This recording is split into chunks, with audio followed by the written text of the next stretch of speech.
ఏమైంది? జూబ్లీ ఉప ఎన్నిక టైంలో 30% ఓట్లు ముస్లింలు ఉన్నాయని, కాంగ్రెస్ అంటే ముస్లింలు, ముస్లింలు అంటే కాంగ్రెస్ అండు. మరి స్థానిక సంస్థల సర్పంచ్ ఎన్నికలప్పుడు ఆ మాట ఎందుకు అనలేదు?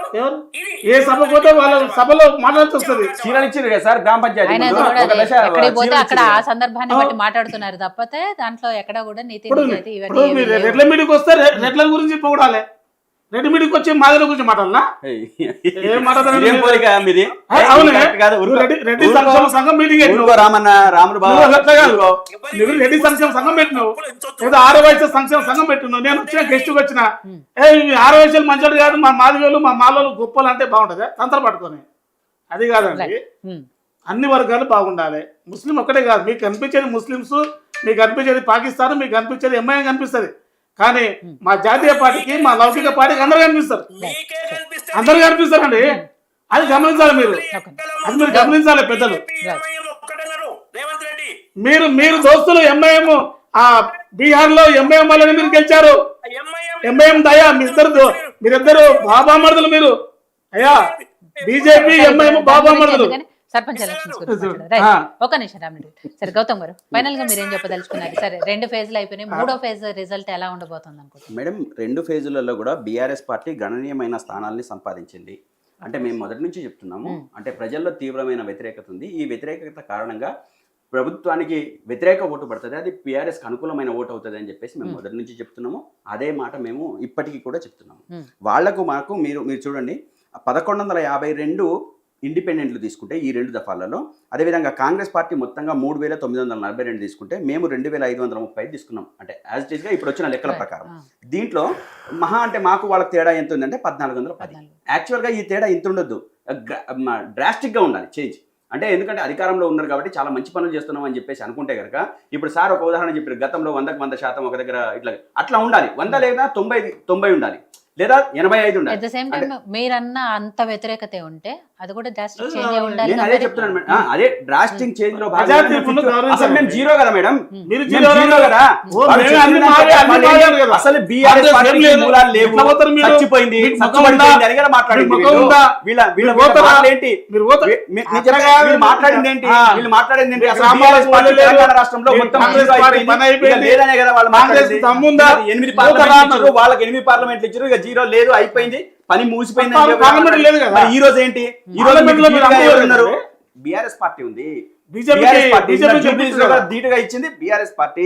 మిమ్మల్ని పాతాళంలో తొక్కేది కూడా బీఆర్ఎస్ పార్టీ. రేపు ఖచ్చితంగా రేపు గుర్తు పెట్టుకోండి, నేను లాగులలో తొండలు ఇడుస్తా, బట్టలు ఎప్పి కొడతా, ఇక అయిపోయింది, మిమ్మల్ని కొట్టే రోజు. అదే విధంగా రెండో విషయానికి వస్తే, దాదాపు బీజేపీకి కూడా 8 స్థానాలు, పార్లమెంట్ స్థానాలు ఇచ్చారు ఈ తెలంగాణ రాష్ట్రంలో ప్రజలు. అంటే వాళ్ళు మేము చాలా సంతోషంగా ఉన్నాం ఈ ఫలితాలతో అని చెప్పేసి అని అంటున్నారు. సంతోషంగా ఉంటే సంతోషమే, కానీ నేనేమంటున్నానంటే సుమారు వినండి, మీరు వినండి, చాలా చోట్ల 3 పార్టీలు పొత్తులు పెట్టుకున్నారు చూసారు. అట్లాగా ఈ 8 పార్లమెంట్ నియోజకవర్గాలలో సుమారు 780 నుంచి 800 గ్రామాలు ఉంటాయి ఒక్కొక్క పార్లమెంటు నియోజకవర్గంలో. దాంట్లో సుమారు మనం మొత్తం లెక్కలు వేసుకుంటే అంటే మనం 750 చొప్పునే లెక్కేసుకుంటే 6000 గ్రామాలు.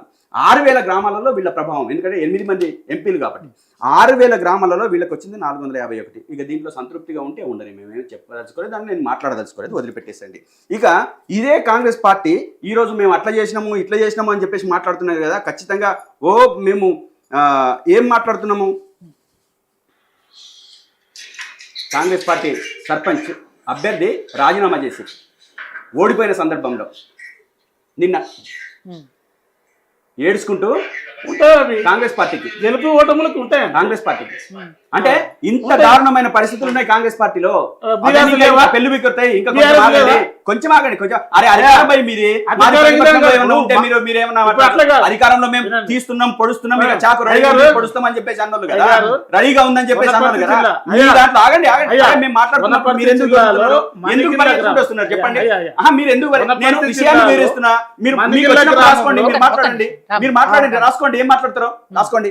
అదే అంటే ఇంత దారుణమైన పరిస్థితులు ఆ కాంగ్రెస్ పార్టీలో ఉన్న వాళ్ళ పట్ల, అదేవిధంగా అభ్యర్థులు పోటీ చేసే దాంట్లో సందర్భంలో అనేక ఇబ్బందులు ఎదురవుతున్నాయి. అంటే రేపు రావేమో, గెలిచిన మా పరిస్థితి ఏంటో, అదేవిధంగా కావాలని వాళ్ళ పార్టీ వాళ్ళే వాళ్ళ సర్పంచ్ అభ్యర్థుల్ని ఓడగొడుతున్న పరిస్థితి, అంటే రెబల్స్ గా వేసి ఇంకోటి వేసి రకరకాలుగా ఇబ్బందులు పెడుతున్న పరిస్థితి.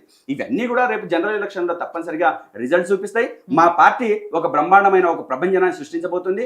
ఈ కాంగ్రెస్ పార్టీ ఏదైతే అబద్ధాలు ప్రచారం చేస్తుందో, అబద్ధాలు మాట్లాడుతుందో, ఈ తెలంగాణ రాష్ట్రం పట్ల, మన రాష్ట్రంలో ఉన్న ప్రజలు ఎంతమంది, వాళ్ళకి కావాల్సిన అవసరాలు ఏంది, వాళ్ళ అభివృద్ధి ఏంది, ఏ మాత్రం కూడా వాళ్ళకు ఒక లెక్కలేనితనం ఉంది. కాబట్టి ఖచ్చితంగా రేపు జనరల్ ఎలక్షన్ లో ఒక దిక్సూచిగా ఈ రిజల్ట్స్ అన్ని మారబోతున్నాయని చెప్పేసి అయితే మేము చెప్పదలుచుకున్నాం. సో రామరెడ్డి గారు, ఫైనల్ గా మీరేం చెప్పదలుచుకున్నారు? థర్డ్ ఫేజ్ మీద ఎక్కువ ఫోకస్ చేసే అవకాశం ఏమైనా ఉందా బీజేపీ? 3000 వస్తుంది. డెఫినెట్ గా ఫోకస్ పెరుగుతుందండి. ఫస్ట్ ఫేజ్ కన్నా సెకండ్ ఫేజ్ లో బాగా పెరిగినాయి మా సీట్లు, మా స్థానాలు. కాబట్టి థర్డ్ ఫేజ్ మీద ఫోకస్ కూడా ఎక్కువ ఉంటుంది. ఇంకా ఎక్కువ ఎక్స్పెక్ట్ చేస్తాం. మాకు గతంలో 165 వచ్చిండే, ఇప్పుడు 750 అరౌండ్ వస్తున్నాయి. నేను చెప్పిన 4 రేట్లు అన్నట్టు అది ఆడికి వస్తుంది. బీఆర్ఎస్ కు ఓట్లు స్థానాలు ఇంతకుముందు అధికారులు బాగా వచ్చిండే, తగ్గినాయి. అయినా వాళ్ళు అదేం గెలుపంటారు, మాదేం ఓటమంటారు. అదే విచిత్రం, గమ్మత్. వాళ్ళకి ఎంతమంది ఎమ్మెల్యేలు, ఎంతమంది ఎమ్మెల్యే ఎలక్షన్లు ఎన్ని వచ్చినాయి. అది మరి స్థానిక సంస్థలు అట్లా పోల్చకూడదు. మరి మాకు ఎంపీ సీట్తో పోల్చినప్పుడు మేము గెలిచాల్సి వస్తుంది. సార్ మీరు అన్నది నేను అన్నా సార్, నేను కొత్తగా ఏం చెప్పలేదు.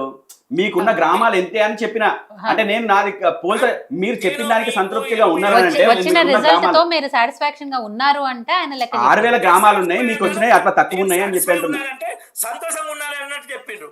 మాటలు చెప్పడం అట్లా అబద్ధాలు చెప్పొద్దు. నేను క్లియర్ చెప్పాను, సాటిస్ఫై ఉన్నాము. సార్ మిమ్మల్ని పొగుడుతున్నాడు ఆయన. సాటిస్ఫై అన్నాను సార్, నేను సంతోషంగా ఉన్నాను. సంతోషంగా ఉన్నారంటే సాటిస్ఫై అనే పదానికి అర్థమైందో, సంతోషమే కదా మేడం. బీజేపీ సటకులండి, మిమ్మల్ని పొగుడుతున్నాడు ఆయన సంతోషంగా. నేను కూడా అదే చెప్పాను కదా, గతం కన్నా చాలా అభివృద్ధి చెందారు. గ్రామ స్థాయిలో రావడం అనేది ఇంకా ఆశించదగింది. గతం కన్నా బీజేపీ బాగా అభివృద్ధి చెందింది, సంతోషంగా ఉంది అన్న వారు. రామరెడ్డి గారు మీకు గ్రామ స్థాయిలో గెలవడం చాలా ఆశాజనకం, మంచి స్వాగతించాల్సిన విషయం. ఎందుకంటే Bharatiya Janata party urban party పేరుండి గ్రామాల్లో లేదు అన్న మాట్లాడుతున్నది కరెక్ట్ కాదు. అది ఏంటంటే కాంగ్రెస్ కాకుండా బీజేపీ కూడా. నేను ఇంకా టీఆర్ఎస్ అంతా ఏంటంటే కవితతోటి ఆ ఇష్యూ తోటి టీఆర్ఎస్ ఎదుర్కొంటున్న సంక్షోభం అంతకన్నా పెద్ద. ఏంటంటే కేసీఆర్ బయటికి రాడు, ప్రతిపక్ష నాయకుడిగా ఉండి కోట్ల రూపాయలు మింగుతూ ప్రజాసొమ్మును అసెంబ్లీకి రాడు అని ఎంతవరకు సమర్థనీయం? చెప్పుకునే ముఖం ఉందా? మొన్న